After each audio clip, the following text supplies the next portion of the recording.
It's a special kind of mind bleep to be as excellent as you've been at something for as long as you have been. A decade undefeated, a wrestling champion of the highest order. And perhaps sports fans who are casual sports fans know you being introduced to the mainstream outside of UFC by what happened with Masvidal and then fighting a famous Paul. But I want to talk to you and show the audience how hard it was to be you, the level of skill and will and commitment that it requires to get to the top of the fighting sports, because you were an uncommon champion, never lost at wrestling, right? You went I mean, when I say never lost, you went a decade where you were dominating wrestling. Yeah. Well, so I went 9 years in fighting without losing. Really, in wrestling, it was just my last 2 years. So I went 87-0 my last 2 years of college. My first 2 years, I didn't lose a lot, but I was in the NCAA finals both years and lost to the same guy my freshman and sophomore year. And then my last 2 years, I went undefeated. But then, wrestling is a humbling sport, and that's kind of why I think I dealt with losing later in my life so well, is because early in my life, I wasn't good at all. And I said, I want to be good. And so I just kept showing up and competing over and over and over again. And I would just get better and better and better.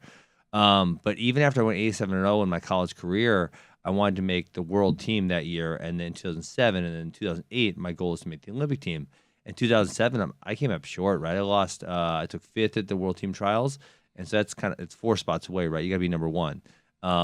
So you're still one of the most feared grapplers, and 5th. The difference between 5th and 1 is what at that level of sport? Sometimes, right. So for me, I was able to make up that gap, but sometimes it's kind of like a lot, right? If you look at some of the number ones we have in America for wrestling right now, the number 5s don't stand a chance, right? So in certain instances, it can definitely be a lot. I mean, that's a high level, but at the high level, sometimes these guys they go kind of over and above, like they're, I don't want to say almost unbeatable, but you were. Yeah. So, and then obviously the next year I made the Olympic team in 2008. I came up a little short at the Olympics. And then after that, I decided to make the transition to mixed martial arts, because at that point in time, wrestlers weren't making any money, and I knew I wanted to have a family and a career. And MMA was it was just starting to kick off, right? Because we had the MMA started in 93, then you had the kind of dark era where it was deregulated everywhere, and then Zuffa bought it, and then you had Tough, and so it was starting to that upward trajectory of where it would go. And so that was kind of something I wanted to do. Before we get into why you've written the book and what you've written in the book, when you say you lost a lot early, you knew this was the path for you before 11 years old, right? I've read about you losing 25% of your body weight at 11 years old because you were so committed to being good at this. So when do you first remember, this is what I want to do, this is who I am? That's a great question. Okay, so in 5th grade, I remember I really liked baseball, but I decided to quit because I wanted to wrestle more, because I wanted to be good. I wanted to be better, right? I wasn't having a lot of success. And then obviously I quit and I started getting better. And then I was overweight also, and I decided I didn't want that to be the case. So I went from 130 pounds to 100 pounds in 6th grade, which, now I look back for an 11-year-old to make that decision on his own. It wasn't my parents, it was me. Kind of crazy, right? Well, you guys have to be, don't you, to get weight cutting in general. The act of choosing weight cutting is an insanity. But for me, okay, so that weight loss, that wasn't weight cutting, right? When I think of weight cutting, it's like, what do you do in the couple of days prior to the weigh-in to make weight? Sweating, all the other stuff. For me, that was just I was heavier, and I chose a healthier lifestyle. And I lost a lot of weight, so I went down to 100 pounds. And I didn't get back up to 130 again till 10th grade. But I quit football in 9th grade because I knew all I wanted to do at that point was wrestle. I just wanted to be really good, and there was not really. It was kind of hard to wrestle year-round at that point because there wasn't any year-round clubs. So I kind of had to find things and piece it together. And I started getting better in the year 2000. I was in 10th grade, and I was to the point where I was good at a state level. I was winning state titles. But from a national perspective, I was having success, and I went and saw the Olympic trials in Dallas, and I said, I want to be an Olympian. That's what I want to do. And it was a little bit insane for me to say that at the time, but it was I really felt that was what was it about? Was it the energy? What were you feeling there? Yeah, so I saw those guys making the team, and you kind of feel the emotion of what that's like, and then obviously I was able to experience this 8 years later, and it's an emotion that's hard to put into words. It's when you've put that much time into something, right? And you've been dreaming of it. And then in that one moment, you have that dream come to reality, and you're like, oh my God, I've dreamed about this for 8 years, and it just came true. What was it, love at first sight for you? And you walk into that just like that. Yeah, it was because I was at the point where I was taking it really seriously. I was starting to get better, and I saw those guys make the Olympic team, and that's the pinnacle of amateur wrestling, right? Is making a United States Olympic team. Yeah, and I saw those guys make the team. I said, oh my God, that's what I want to do. How introspective have you been about what the roots are that make you seek physical contact, choosing a sport that hurts? That's funny. Well, I have 2 girls and then I have a boy, and all my 4-year-old wants to. All he does is, hey, Dad, can we go battle? All he wants to do is fight. So you think it's DNA? I think there's something in there. Yeah, I think there is. Because I love football. You know, football is a contact sport. I loved wrestling, kind of, you know, from an early age. Even when I wasn't good at it, I kind of really, really enjoyed it. Yeah, and there's just something about that. You know, so whether that's jiu-jitsu or fighting, I kind of just really love those contact sports. But you haven't answered my question about the roots. Like, what was going on in your childhood? I mean, you kind of answered my question if you're saying you were just born to do this. Yes. So my son since the age of 2, he doesn't wrestle. He did soccer this fall, but all he wants to do is battle. And you know, that's like punching, kicking. Obviously, I don't hit him hard, right? But you know, like he wants to fight, he wants to wrestle. Sometimes it's, you know, he grabs like a noodle and it's a weapon, right? And he's got a weapon and he's trying to hit me. But yeah, he wants to fight. And so I think I think the same way. I think it's, you know, battling is fun. I've always kind of enjoyed it. So yeah, I think it's probably, honestly, all right, if you want to go real deep, I think we all have that inside of us. And I think for a lot of people, it's bred out of them by it's kind of illogical thoughts that, you know, pain is bad or losing is bad.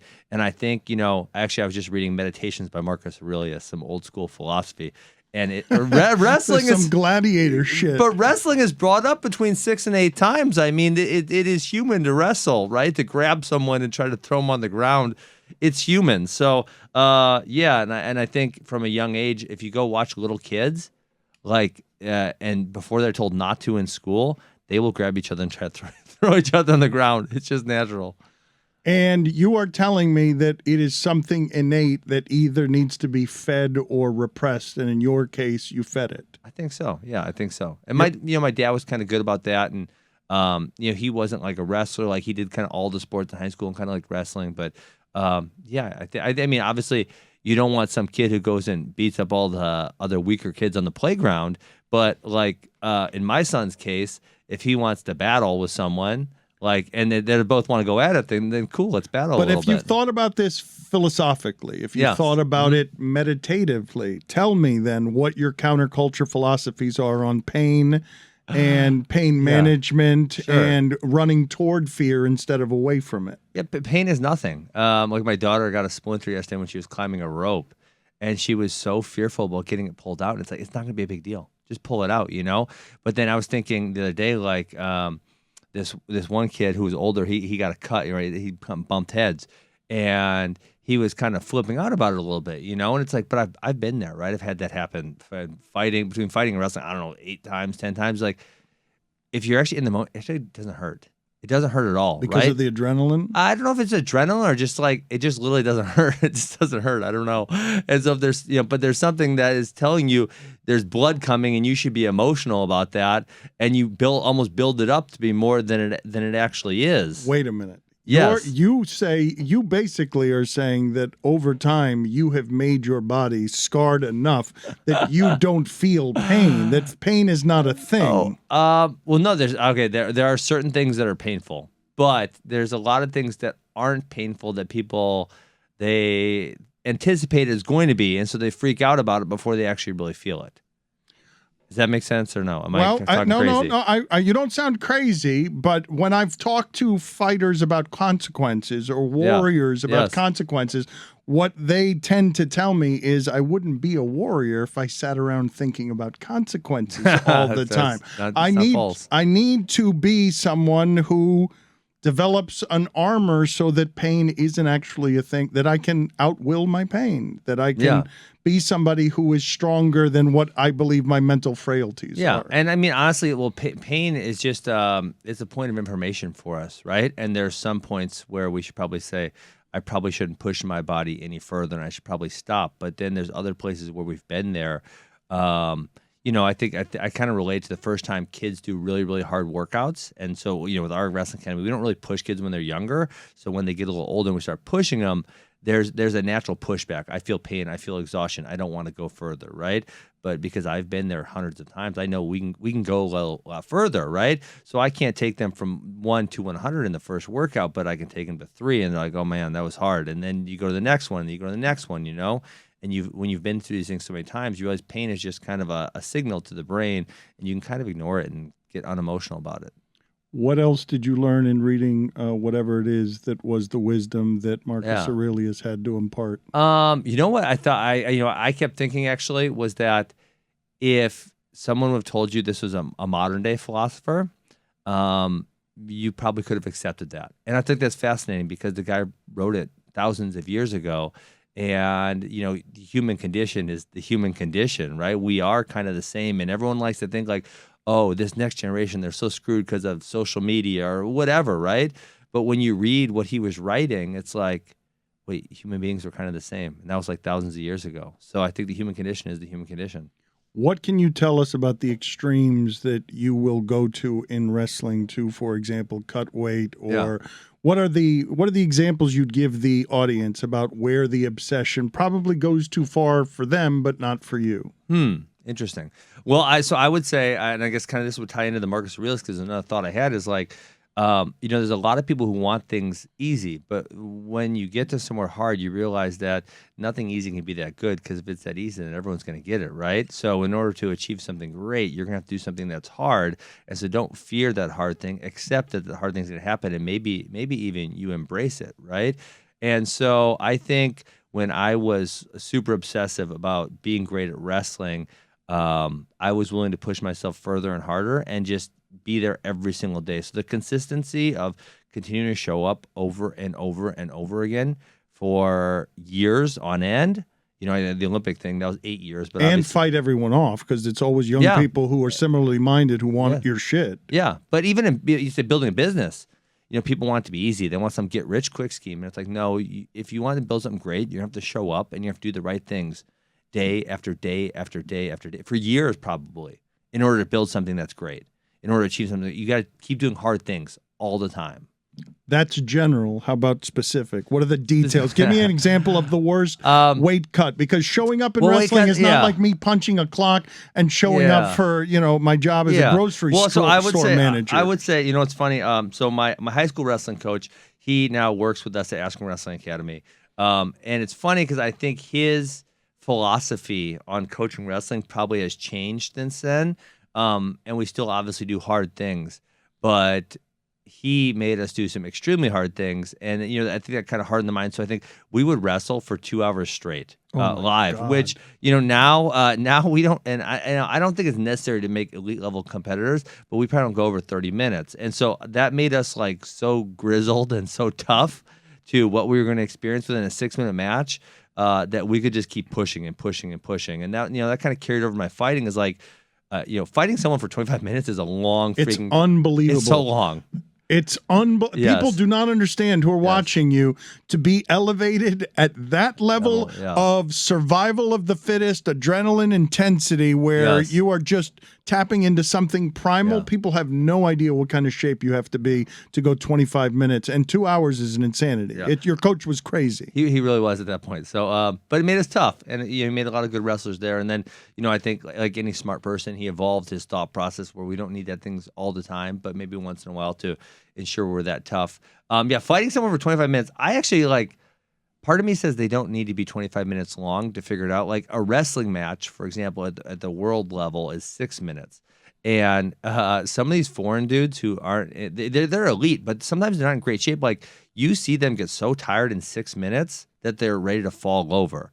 So then the notion that a fighting contest has to be 25 minutes is kind of like, well, do we really need that long? Or could we shorten it up? And maybe we'd even get better action, because no one can go hard for 25 minutes, and everyone knows that. So they're like, well, okay, I need to be as calculated as possible about where I'm using my energy. And I describe this to kids because I say certain kids are scared of getting tired in a wrestling match. I said, you need to accept the fact that you're tired. If I made you do burpees or hang cleans or sprint, you couldn't sprint for 6 minutes straight. It's impossible. Actually, the human body can sprint for 4 seconds. That's it, you know?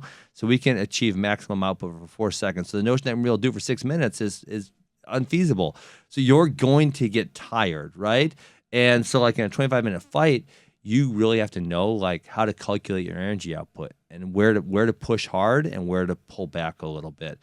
So I actually think kind of if we shorten the fights up a little bit, we would probably have maybe more condensed action, because people would go like, okay, I know I don't have to last 25 minutes, so I can go a little harder right now. If I put in front of you some alien from another planet and asked you to explain to that alien how tough you are, what are the examples you would use? Because you've got. I think I just try. If you really want me, I mean, I don't think I would have to explain that, but I think we just grab him and we try to battle.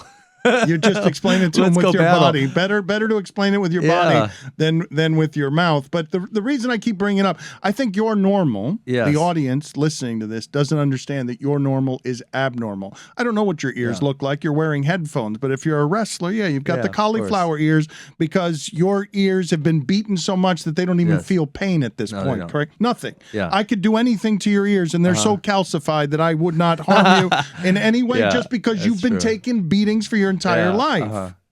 Yeah. Well, but I think so. Yeah. And then when you say like describe in language toughness, I think the guys who try to talk about how tough they are really aren't that tough, you know. And the guys who you think are really tough are those guys you've been in a college wrestling room with for 5 years, and they've gone through those things, and you've seen the way they've reacted to that insanely hard workout, right? Or you've seen that guy in a fight.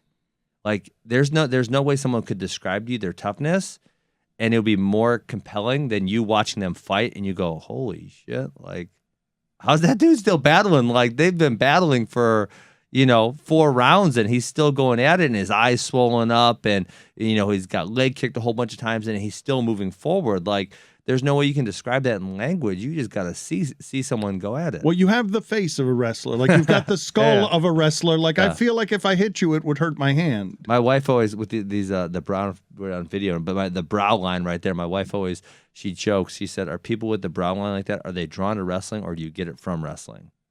And what? I don't know the answer to that, but it does seem that a lot of people have really prominent brows in both. But I'm just fighting. I'm talking about your face is what I would put on the face of an original gladiator. This is somebody my pit bull has a face like this. I don't want to hit him in the head. I'm not hurting him. He thinks I'm playing. Yeah, for sure. That's what I would think too. If you hit me like that, I'm like, you want to wrestle, huh? Yes, but this is, you're sort of built primitively, right? You're feeding a very primitive thing, and I imagine for you, it's a bit meditative, soulful, spiritual.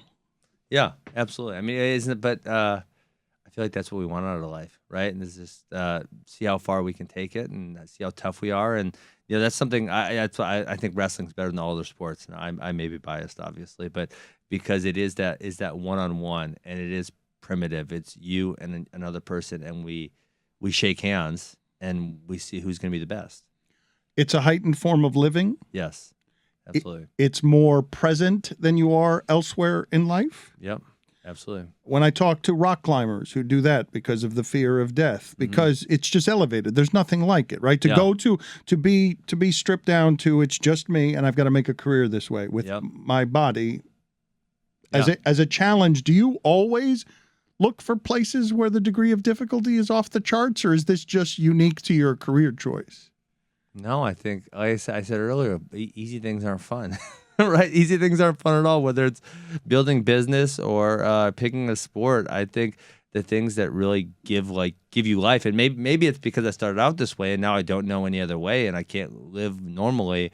You need to feel that tension of like, are you going to make it or are you not going to make it?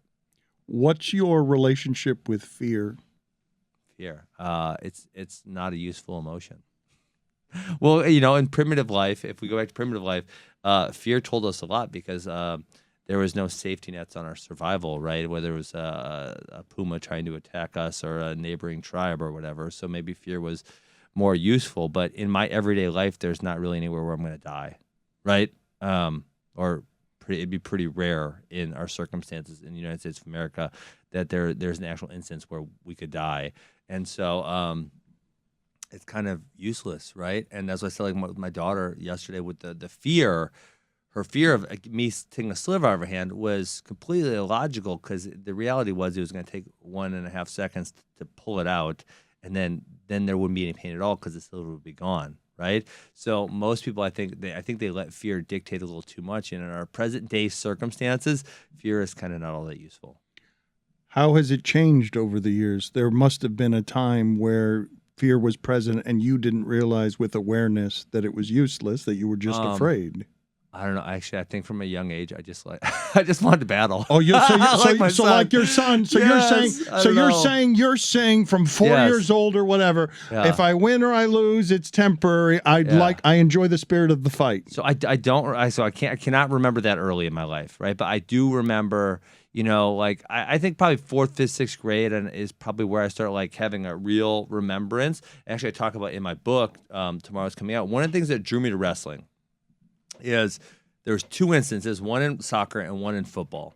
And one in soccer, it was because it was Wisconsin in the fall, and it was shitty, and it was rainy and cold, and the team didn't want to be out there, right? And I'm like, and I'm not even good at soccer, but I want to win.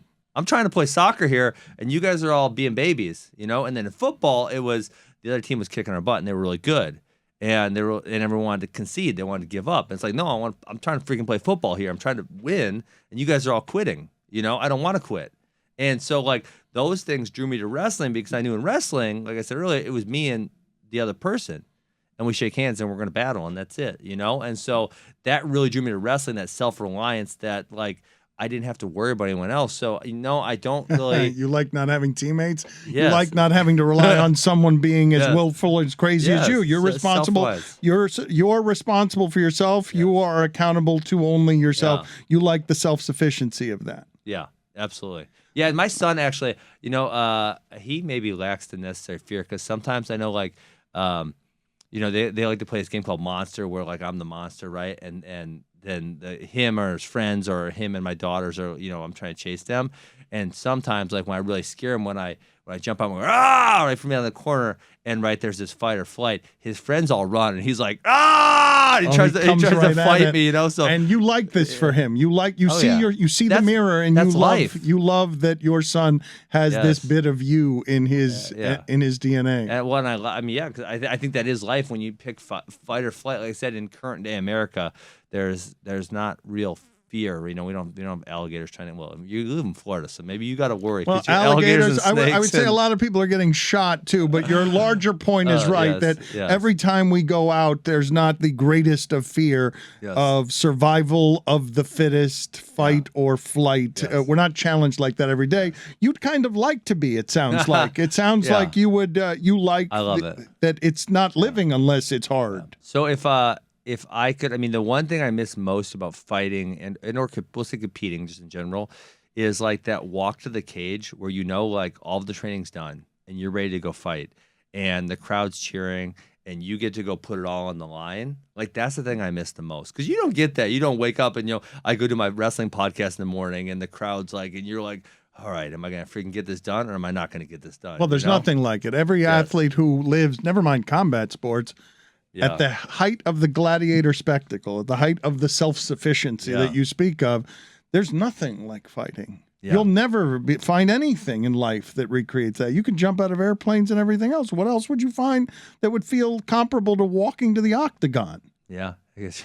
You're right. It's not possible. Yeah, I think maybe, I think sometimes, like, when I get to walk to a competition as a coach with an athlete who is at this moment where they've put everything into it, and I know they have, and they're at that moment where they're going to try to win a national title, or they're up against an opponent they're a big underdog, but I know they're ready for the battle. Like that, it kind of comes close in a sense. That's just you living vicariously through the greatest moments in your youth and your past, though, isn't it? Like, where you're like, I know where that person is. I've been there. That's what a great place. I hope you appreciate where you are, kid, because I've been there, and you will long for it when you get to be my age. Yeah, that's true. But also just that like, maybe it's a vicarious feeling too. But just like when you've seen them strive so strongly, and you know they've put everything into it, and you know they've done all the right things, and no one knows how good they are yet, and they're about to go do it. Like, that's a great feeling.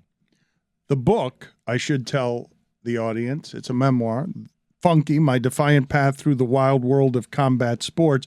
What was defiant about your path? That I was never willing to just kind of accept the way that things should be. So whether it was, talk about early in my life, I kind of stepped off the beaten path of a wrestler because I had the long hair and I did kind of goofy things. And or in my college career, I created essentially why I got the nickname Funky was I created a lot of these scramble positions because and a lot of it was not just because I wanted to, but it was out of necessity. But a lot of people would say, don't do it that way, right? You can't do it that way. No one's ever done it that way. And I said, no, like, I think there's something here. I'm pretty sure. And I followed my gut on it, and I wanted to be who I wanted to be. All the way to my going to mixed martial arts, which was not a super common path at that point, right? And then even all the way in MMA, just kind of continue to be who I am. I think it's huge. I mean, I think there's a lot of guys who get famous and they think they got to act a certain way. But it's like, no, I'm still going to wear sandals. I still love disc golf. And I'm going to talk about whatever the hell I want to talk about. You know, though, that it's an insane way to choose to make money, right? Fighting other men for money. I actually do tell people it's a terrible job. Don't do it. There's only a couple of people I've ever recommended to fight. So now one is Corey Anderson, who's having high level success. The other is this younger guy named Jordan Newman. He's 4-0 right now. I think he's really good. You look at him and you're born for this. You have everything that's needed here. Yeah. So Corey was a national runner up at a local Division III program, and he had a boxing background, and he just loved to work hard, right? And then Jordan, and I only know this because Jordan told me. He said I should have looked this up. There's an animal that's got a small amygdala. And that means they have a little too much anger, right? And I think he's got a little too much anger. So I mess with him and tell him he's got a small amygdala. But yeah, he loves to fight. And so it was like, you need to go fight because I know if I don't encourage you, you're going to do it anyway. So I'm just going to encourage you and help you the best I can. And you believe your brain chemistry makes you so that you're one of these people, right? I might have a small amygdala. Well, but you recognize you're looking in a mirror somewhere when you look at these two people. You're like, oh, yeah, you need to follow this path. This was my calling too. Yes, absolutely. And you've only met two in your life that are that obviously built like you spiritually. They got to go charge it. Are you built on anger? Or yours isn't? No, I don't have any anger. Okay, so, you don't have any anger because you were saying Corey does. No, Corey, that was Jordan. Was it, man, I may have messed the small amygdala up. Someone look up what a small amygdala does for you. Maybe it's lack of fear. Maybe that's what it is. It's just something to that effect. It is unusual to not have any fear, right? That's not bravado from you. Yeah. You're just saying, at this point, you've done it enough, prepared enough, you like it enough. And if walking to the octagon is the height of the human experience in combat sports, you're saying there's nothing to fear there. And even if you did fear, it's useless to fear. Yeah, absolutely. Not helpful. It's useless. Not helpful at all. Don't worry about the bad things. Whittingham has looked it up here promptly, and he will tell you whether or not you got the brain chemistry right or not. What does a small amygdala do? The amygdala volumes might be a surrogate marker for the personality property of aggressiveness in healthy human beings. I knew I messed up. Not anger, aggressiveness. That's what it was. I knew I was close. Okay, so you want a battle, though, is what you're talking about. You want yes. Your life is a little emptier if it doesn't have battles in it. Yeah, I love it. Yes. And then you end up fighting in mixed martial arts for money. What are the scariest parts of that? The doubt that creeps in about, have I made the right career choice financially for my family because of how hard it is to fight other people for money, and how shitty Dana White and others are about paying their fighters and taking care of their fighters. Yeah. No, I don't think I ever had those doubts or anything. I started mixed martial arts and I won the Bellator title 18 months after I stepped in a gym. So I had relatively quick success. And knew you would? I thought I would for sure. Yeah. I mean, just kind of, I had trained with some other guys who were pretty good at that time, and just it kind of felt like I would. And then, I mean, obviously the Dana thing, and I hold no grudges or bitterness. Bitterness is also a useless emotion, I think. But yeah, I mean, 2013 when I left Bellator, I was 12-0 and ranked like 6th in the world, and Dana wouldn't sign me. that kind of sucked. But I don't think I felt fear around that. I felt frustration would be, maybe a tiny bit of anger, but probably not too much. It was just like, why in the hell is this not happening? And I still don't have an answer to that to this day. What are the other useless emotions in your regard? There's a lot of them. Bitterness is worthless because it affects you more than the person you're bitter to. Envy is another one that's really bad. Jealousy, fear. Yeah, there's a lot of those kind of like I think. Well, I don't know what purpose those would have served historically, right? Fear is an obvious if you go far enough back, but yeah, a lot of those other ones they're just not good for you. But you mentioned you're never angry, so you haven't. Or you've mentioned you don't fight angry. I don't because fighting angry, I think that often leads to bad decision making. So I try to fight. I try to fight the same way. With everything, you try to fight the same way you train. Because if you train a certain way every day and then you try to fight a different way, it's like, well, that's different, and you should make it different. You should try to perform at the highest levels possible as frequently as possible when you're in the gym. You pride yourself on being a sculptor, a craftsman, Yes. as somebody who respects the art in mixed martial arts. Yes, someone who's able to look at something and say, okay, how does this puzzle go together? How can I be most effective with this? Not just, I guess the people I look down on, and maybe I shouldn't, but it's like in wrestling, hard work is like that's at the top of the mountain, But I think for me that should be an obvious. And so there's these certain guys who they want to run through this wall so bad, and they're like, hey, there's a door right there, like just open the damn door, like let's go. I don't know if you can be more willful than other wrestlers. Obviously, Yeah. you're talking about perfect attendance, and that is exceptionally willful, but your sport is filled with the willful, Yes. correct? 100%. Like, Yeah, 100%. you're not fighting a lot of guys who have a lot of surrender in them. There's a few. Yeah, it is few and far between who make it to the high levels of either mixed martial arts or wrestling on skill alone, right? And they don't get tested. And then when they do get tested, when they meet someone who's equally as skillful, they fold a little bit. But usually, yes, those type of people are generally weeded out before they get to the top. What would you regard, just as I try to take the audience through some of the extremes of wrestling that you probably don't think are extreme because you've lived them for so long? You're cutting the worst of weight. Put us there. The worst of weight. The worst of the experience. Okay. So, all right. So, with the weight cutting, you come back to this a few times. I always recommend, we coach kids, I recommend the high school kids don't cut weight at all, really. Right? They have to make weight 20 times over the course of a high school season. So I think weight cutting in high school wrestling, like it's out. You shouldn't be doing it. You should be lean, healthy, and wrestling wherever you're at. Now for fighting, it's different. Number one, you're an adult. Number two, you only have to make weight somewhere between 3 and 4 times a year, maybe 5 max. And then additionally, it's a day before, which is important because high school is an hour before. So you make weight, and an hour later, your competition starts. Let's see. The worst one for me ever was when I violated my own rule. So I have this rule where once I get 5 pounds or closer to weight, I will not stop sweating until I make the weight. Okay, because getting your sweat started generally is like a really, really hard part of the battle. So when I was in Dubai, it was when I won the one championship title in 2014. I stopped when I was 1 pound over. I just was feeling like crap, and I caved. I was too weak. I just caved. I'm like, I need a little break. So I gave myself a break, and I could not get that damn last pound off. It took me probably 90 minutes, and it was almost to the point where I think I quit at like maybe 0.2, and I'm like, all right, I hope the scale's lighter, and then I went over to the official scale, not the scale I had, and it was the same, which I should have known like a dumbass.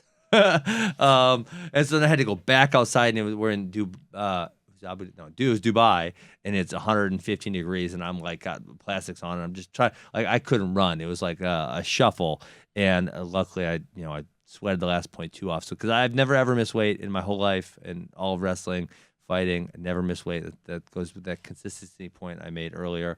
What do you regard then as the toughest of the tough when it comes to the things that are hardest to do to get yourself right so that you can be in championship fighting condition? Because I'm trying to give you, you have to understand, Ben, you're built differently than the people listening to this. And And so it's common to you to just wrap yourself in garbage bags and plastics, and even though you're probably 4 or 5% body fat, you're to still cut weight because you must, because you're weakened and you can't even. You're putting water in your mouth to just swirl it around and then spit it out. You can't drink it. Yeah. I don't, and I'm just doing weight cutting as an example. If you've got a better one, feel free. But I want people to understand how obsessive you have to be as great as you were. Yeah. No, I think. Well, I think the tougher thing would be just that the day in and day out grind of whether it's wrestling or fighting or I mean, there's obviously other sports that are hard also, but there are days people don't want to go to work. Yes, absolutely, to show up. Well, the example I always use with like a college wrestling team, for example, if you're on say a college football team and you're not the guy, right? They're like, all right, you like go on the sideline and watch these guys take some reps, and maybe we'll give you a few reps later. Like you're not the guy, go sit over there, And in college wrestling, and this is where I really struggled my redshirt year, is like, if you're not the guy, you're the guy that's getting beat up by the guy who's the real guy. He's rubbing your face in the mat every single day. And so that toll, right? The desire or the ability to show back up every single day and know like you're probably gonna get your ass kicked a little bit, and then come back the next day. And then come back the next day and just keep trying, keep striving to be better than you were the day before. Because for me, I actually told the story this morning. My redshirt year. So by the end of high school, I had achieved a relatively high level of success in high school. And I went to college, and I was getting my ass kicked like every single day. And I was like, dude, this sucks. Like, can I really actually be good at this? Like, I'm getting my ass kicked every day. I don't know if I can actually be good at this. And it's like all fall. And then I go to competitions and I'm not having that much success compared to where I want to be. And it didn't finally click for me until I went home from college to my high school team, and my high school coach, who I'd been really competitive with when I left for college, and all of a sudden it wasn't competitive anymore. It was like, oh, wait, I actually got better. Right? I actually got a lot better. And you see a lot of kids go to college though, and they take that everyday ass kicking and they're like, this isn't for me. I quit, right? Because they were used to being the star of their high school team, and now they go to a Division I program, and there's 30 or 40 really high level wrestlers in the room, and they might be getting their ass kicked every day, or certainly some of the days. Maybe not every single day, but a decent amount of days they're getting beat up. And it's like, can they mentally handle that, and can they keep showing up every single day and just keep getting a little bit better and a little bit better, and at some point, boom, it clicks, and they get way better. You mentioned handling losing well, or having perspective about losing. How were the minutes, the days, the weeks after Masvidal, where you lose in 5 seconds, you have a plan? That can happen to anybody. Yeah. You get caught perfectly, and he owes you a finder's fee because you made him a star unlike any that we've seen in the sport. His journey and his story are not common, where he's a journeyman, but he got you in that sport. Yeah. Anybody can get you once on a moment's notice. It could happen to anybody. Yeah, agreed. Well, the moments, I don't remember the few moments afterwards. I say I woke up in the hospital, and woke up is not the right term because I was awake the whole time, but my consciousness clicks back in. I saw Luke Rockhold, and I said, oh, fuck, I'm in the hospital because Luke Rockhold got knocked out, I'm like, oh, damn, that's not good, And then my wife comes over, and I'm like, oh, shit, what happened? And but then it was like, hey, I was getting paid to go to an after party, so goddamn it, I was going to go to the after party because that's what I told him I was going to do because I'm consistent, And then, I went and had lunch with all my friends that came to see me the next day, and then you know what? I'm going back to work on Monday, and I'm going to go coach wrestling, right? Because that's what I do. So, I think that the phrase I use, I might need to trademark this, but not tying your ego to the outcome. Like, especially in fighting. Fighting's crazy. Like, anything can happen. So the notion that you're going to show up, and the outcome is guaranteed, that's ridiculous. And so you shouldn't tie yourself, right, or your ego to the outcome of the contest. You're the same person showing up as you are when you leave. Well, there's great wisdom in that philosophically. Yeah. It's just hard sometimes to get the mind to get that message to your heart. Well, I think a lot of fighters specifically, and these are the people I know the best, right? They tie how the crowd or how fans feel about them to their own ego. And anytime you do that, it's bad, right? Because the fans are going to go like this, right? You do something good. Oh my God, you're so amazing. You're the greatest. You do something bad. You suck. You're an idiot. You do something good. You're great again, you know? And it's just going to be this wild roller coaster of emotions. So just tying yourself to like, you know what? I work hard. I do good things. I have a family that loves me, and I'm going to show up. I'm going to try to fight this dude. Hopefully it goes really well for me, but there's obviously a chance that it doesn't go well for me. And you know what? When it's over, I'm going to go back to regular life, and I'm going to go coach practice on Monday because that's what I want to do, and move on.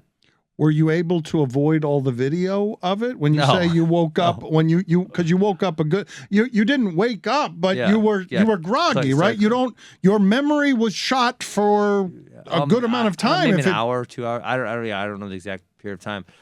No, you can't. I mean, I still can't avoid it. I mean, I'll get off this podcast and I'll scroll through Twitter and it'll probably be 2 people. Right. It's such a shitty thing though, Ben, because you're so great though. But that's humans. But you're such a great fighter to have that to put in that it is the universe cosmically being funny and making sure that you don't tie your ego to the result. Yeah. No, I feel like that's so that's just how humans are. You know, they want to say things, and obviously I'm sure there's thousands of people who respect me and they love me, and there's probably a whole bunch that think like, oh, you got knocked out, you suck.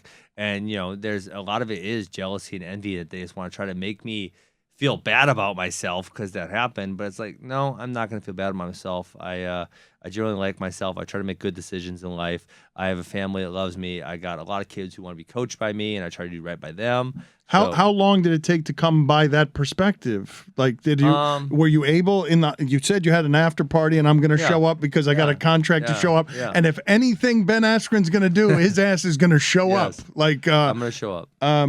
You were able, because there is profound wisdom in what you're saying if you can achieve it. A Zen spirituality in look, I've done a lot of winning.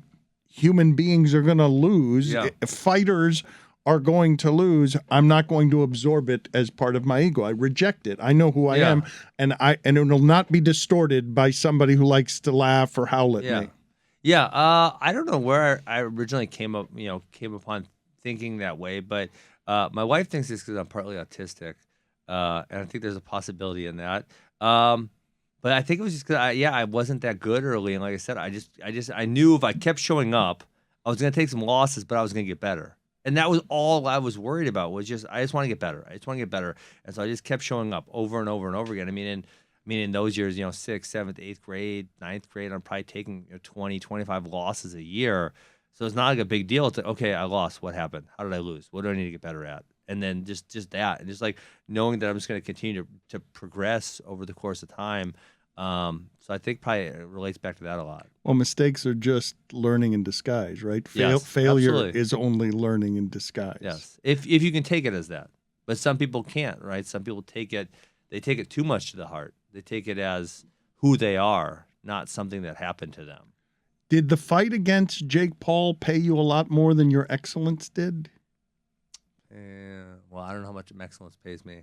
It paid me pretty well, but that one is just like they asked me to fight, and it's like I don't know. I kind of like fighting. Like I relate it back to when I was in high school, and sometimes me and my friends didn't have anything to do on Friday night. I had some boxing gloves at my house, and so we'd all come over and be like, "All right, who's fighting who tonight?" Like you fight you, and I'll fight him, and this guy fights that guy, and it was like I don't know. That's like it's kind of fun, And so now they're gonna pay me a whole bunch of money to do that. Like, sure, okay, whatever. So it's just something that you find yourself doing. Did you find yourself? Are there many people over the last 15 years who have tried you outside of the octagon? No, I've never gotten a fight. Zero. I think they just look at my face and they're like, I don't really want to fight that guy or something. I don't know. My hand would hurt if I hit him. Plus, I don't get angry, so yeah. What is your wife seeing or feeling when she's telling you that you might be autistic? Like, what is it? What is presenting itself? Pattern recognition, specified interests, bad in social scenarios with people who do not have shared interests with me. There's kind of a whole bunch of them. So, like, one time she showed me this list. I'm like, oh, I kind of agree with you. You're interested in the things you're interested in. That's and it, as that's long it. as those Yes. people who are talking to you, those are going to be your connection points. Most of your friends are probably Yes. fighters. Yes, and like this conversation has been very deep. For example, you just went at it and started going at it, and I love that. Like I hate small talk. For example, I can't do it. Like I got to get out of there. Someone starts talking about like what the cost of something is at the grocery store. I'm like, I can't be here. I got to get out of here. Like I need to talk about something like really important and deep or something I'm interested in. Are you restless if Yes. not faced with those things? Like if not faced with the handful of things that you want in your life, you get impatient? Yes, very, and I'm very highly impatient. Yes. And your other fighter friends, you find that they're built similarly to you? It's easy to find connection points because... Yeah. Most wrestlers are, and then obviously it's how I grew up, right? So I grew up. I was on a high school wrestling team. I was on a college wrestling team. A lot of those guys are still my best friends to this day. Then I joined a fighting team, right? Similar people, and now I coach wrestling. So but it's just those other social scenarios when I get put in them. I'm like, I really struggle. I don't mean this pejoratively. I mean abnormal, the word abnormal as not normal. And you could counter with what's normal. But I have found in my experience that people who choose fighting are not your normal breed of people, period. Yeah. I mean, but so the other counter to that too would be like, and I think you've said this a few times in this conversation is like, once you've experienced that, then it's so heightened that it's like everything else feels a little like below that, and you have a hard time relating to that. I would imagine that everything below that feels a little dead, and I imagine that everything below that can feel a little depressive, right? Because it is as close, I would imagine, I'm speaking for you here, to what heaven on earth would be to you, the meditative plane that you reach where you have put all your will, effort, and dreams into something.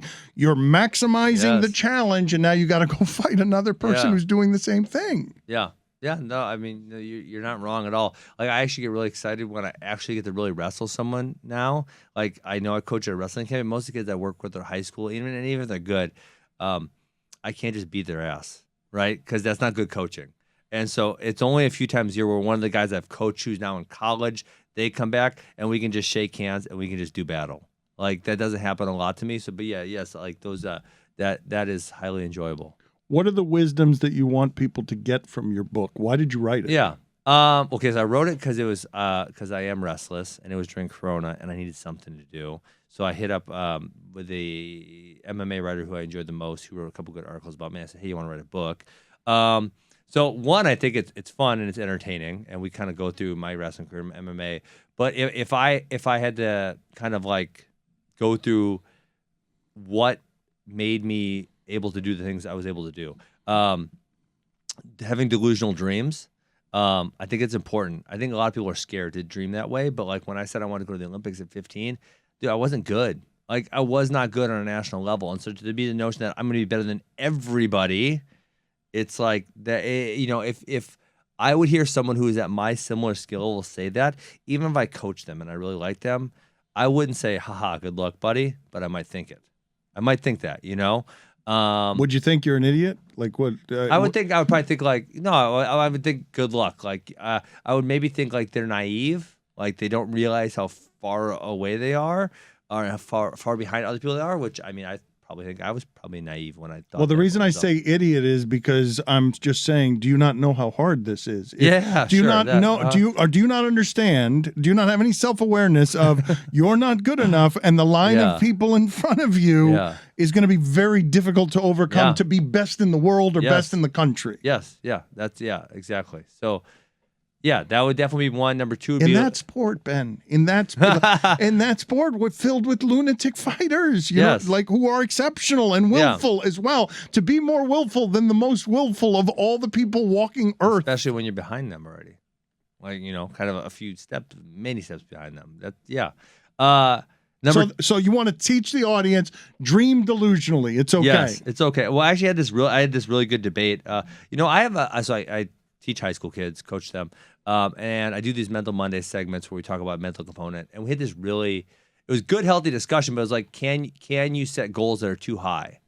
And we had this debate about it. And, you know, my take is that no, because really high goals drive action, right? Your thoughts drive your actions. And if your goals are too low, like if you set a goal to be just as good as you are today, like, well, I don't need to do anything. I'm already this good, you know, or even below. What if my goals are below where I'm at today? Like, well, I could get worse and still go achieve this goal. So I need goals that like drive me. And yeah, I mean, like I'll say, I wanted to be a 4-time NCAA champion and I wanted to be an Olympic gold medalist. And you know what? I came up short on those two, but I got to be a 2-time NCAA champion, which most people say is pretty good. And I went to the Olympics, which most people say is pretty good.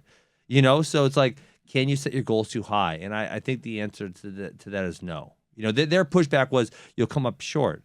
And I'm like, well, you got to accept that that's part of the thing. That's living sometimes. Yeah, that's and living. Sometimes you can also be a 2-time champion. Yeah. Sometimes you could go a decade in the fighting sports Yeah. without losing. What does your wife find most annoying about the wrestling parts of your personality? I grab her all the time trying to wrestle her. She's like, leave me alone, I want to wrestle. You want to battle. Yeah, I want to battle. And so luckily Ozzy's getting old enough where I can kind of really grab him. My 9-year-old girl, she likes to wrestle, so she's pretty combative also. I think she would say, I'm so impatient though, because I just want to go, and sometimes I can wear on her a little bit. I would imagine an identifying trait of your personality is if I want something, I go get Yes. it, and if I'm self-sufficient, She doesn't like that. I can go get. I don't need to wait for anybody. I can Yes. go get things myself. I'm Yeah. used to getting rewards for when I Yes. try my maximum hardest. Absolutely, yes. That would be yes, and that is probably not the temperament that most people walking the earth have Well, as a conscious They're guiding too used principle. to giving up. They're too used to giving up. I think that maybe that would be one that she would say is like, I'm like a dog on a bone. Like if I want something, like I'm just gonna. She says I keep badgering her till I get what I want. You know. But did she not know what she was marrying? Because a Yeah, wrestling that's what I'm gonna champion, tell her. a I'm gonna wrestling tell her champion, that. a wrestling champion is Yeah. is an extraordinarily willful creature. I think I Yes. could go back to Greco-Roman wrestling and through the whole lineage of Yes. people you're descended from. I'm guessing that Yes. all I'm going to find is there will not be there will not be like an Alexander Karelin out there who's Yes. just sort of like, you know what, I'm great because I'm larger than everybody Yes, sir. or more Yes. skillful. All of you are Yes. crazy You willful. don't accept it. You just keep going and going. Yeah. So I would say most people like. I don't know if failure is the right word, but they accept their circumstances maybe too easy, and instead of saying like, how can I change this, whether intellectually or how can I change this through will, right? Just doing it over and over and over again. Ben, pleasure talking to you. Yeah. Again, the name of the book, Funky, My Defiant Path Through the Wild World of Combat Sports. Give them one story that you said it was entertaining. You said the wild world of combat sports.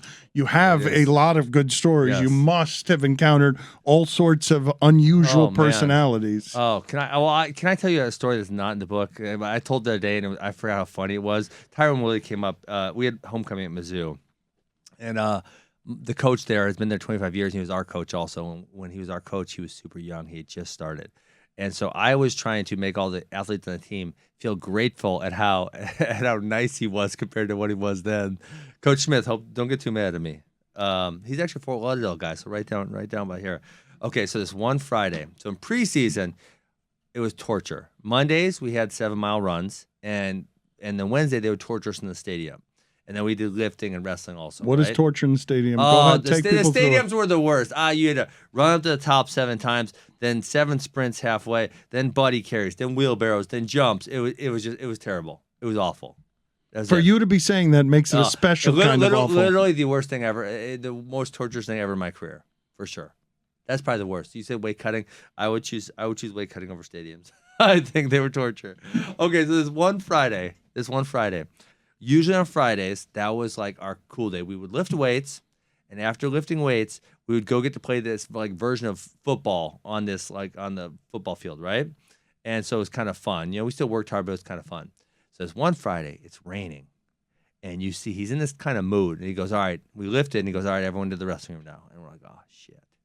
So he could get up there, and he goes, "We're not leaving until somebody quits." Oh, And he starts no. making us do this really, really hard workout, right? And we're working, and so everyone's like, "Oh man, who's gonna quit first?" And Nobody everyone's looking wants to be the around. first. No one wants to quitter. be the first one, right? And then so we work out for a while, and all of a sudden this dude's like, "All right, I quit," and so everyone's like, "Yes, he quit." And Coach Smith goes, He was gonna quit anyways. We're still going. So we had to keep going until someone else quit. Oh, just that line of like, he was gonna quit anyways. And we're all like, oh, this is terrible. You break people. It's you laugh. You laugh at torture. He laughs in the face of torture. Check out his book. So funny. Funky, My Defiant Path Through the Wild World of Combat Sports. Ben, good talking to you. Thank you, sir. Appreciate it.